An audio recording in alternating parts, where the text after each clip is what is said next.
آپ دیکھ رہے ہیں سٹی انڈیا نیوز چینل حق کی آواز۔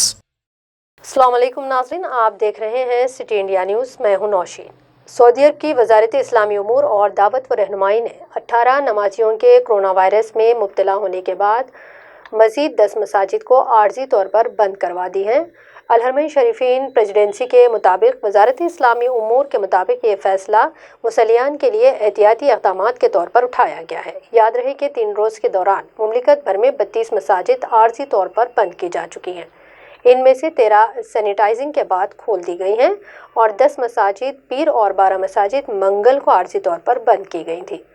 وزارت اسلامی امور نے بتایا کہ مکہ مکرمہ، الجوف اور جازان ریجن کے ابو عریش کمشنری میں 2 مساجد بند کی گئیں، جبکہ مدینہ منورہ حدود شمالیہ کے شہر ارہر مشرقی ریجن کی کمشنر الاحسا اور عسیر ریجن کی سرات عبیدہ کمشنری میں 1 مساجد عارضی طور پر بند کی گئی ہیں۔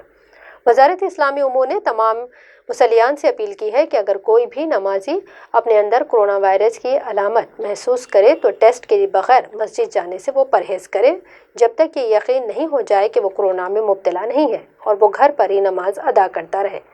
اس حوالے سے لاپرواہی برتنے کا نتیجہ دیگر مصلیان کو متاثر اور خطرے سے دوچار کرنے کی صورت میں ہی برآمد ہوگا۔ سب لوگ یہ بات مد نظر رکھیں کہ حفاظتی تدابیر کی پابندی دینی فریضہ اور شہری عمل ہے۔ وزارت اسلامی امور نے مصلیان سے پھر اپیل کی ہے کہ اگر وہ کسی مسجد میں کرونا SOPs پر عمل درآمد میں کوتاہی اور لاپرواہی کا مشاہدہ کرے تو پہلی فرصت میں 1933 پر رابطہ کر اس کی اطلاع دیں۔